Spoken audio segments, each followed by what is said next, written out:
Assalamualaikum warahmatullahi wabarakatuh. Dengan saya kembali Ayu Novita Lestari. Nah, pada video kali ini saya akan membahas tentang basic fundamental analisis.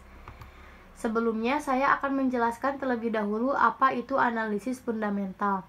Nah, analisis fundamental ini merupakan teknik analisis saham yang menitik beratkan beberapa faktor seperti kinerja perusahaan yang bersangkutan, persaingan industri ataupun usaha, hingga kondisi ekonomi baik makro maupun mikro. Nah, jadi intinya melalui analisis ini kita akan melihat lebih jelas apakah saham dari sebuah perusahaan dinyatakan sehat atau tidak. Nah, data-data dari analisis ini akan digunakan sebagai acuan untuk kita membeli saham. Selanjutnya terdapat teknik analisis fundamental, dibagi menjadi dua, yaitu analisis ekonomi makro dan analisis ekonomi mikro. Nah, pada analisis ekonomi makro ini digunakan untuk mencari tahu apakah kondisi perekonomian global secara keseluruhan masih kondusif dan bisa mendukung pertumbuhan ekonomi negara kita, dan juga apakah saat ini dunia tengah memasuki resesi atau krisis ekonomi. Nah, sedangkan analisis ekonomi mikro ini lebih ditunjukkan kepada perekonomian di dalam negeri, seperti halnya sektor-sektor bisnis apa saja yang sedang tumbuh dan apakah inflasi dapat mempengaruhi pertumbuhan ekonomi dan yang lainnya.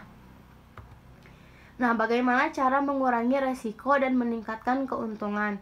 Nah, ketika kita mengurangi resiko, kita akan mendapatkan lebih banyak keuntungan. Nah, sebaliknya, apabila kita lebih banyak resikonya, maka kita akan sedikit mendapatkan keuntungan.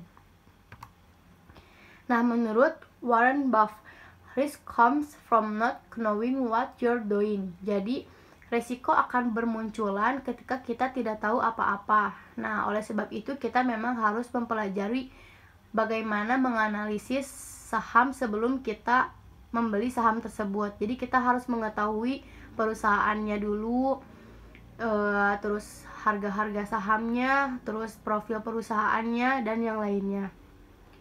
Nah, adapun menurut George Soros, it's not whether you're right or wrong that's important, but how much money you make when you're right and how much you lose when you're wrong.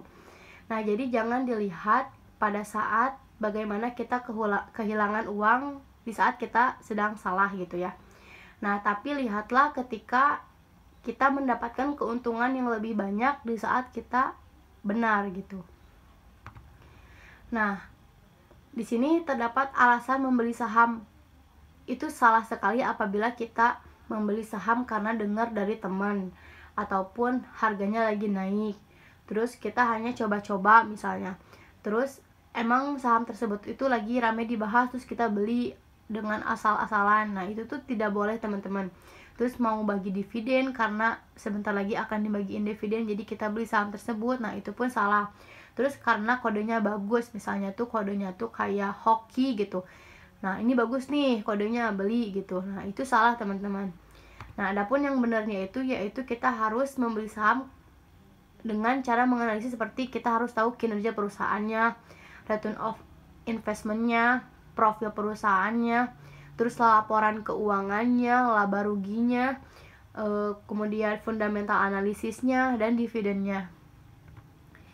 Nah, di sini terdapat tips memaksimalkan analisis fundamental. Yang pertama yaitu cermat dan jangan buru-buru. Nah, analisis fundamental saham itu gak bisa dilakukan secara terburu-buru. Jadi kita harus cermat dalam melihat angka-angka di laporan keuangan dan membandingkannya satu persatu. Nah, yang kedua yaitu coba terus dan jangan pernah bosen.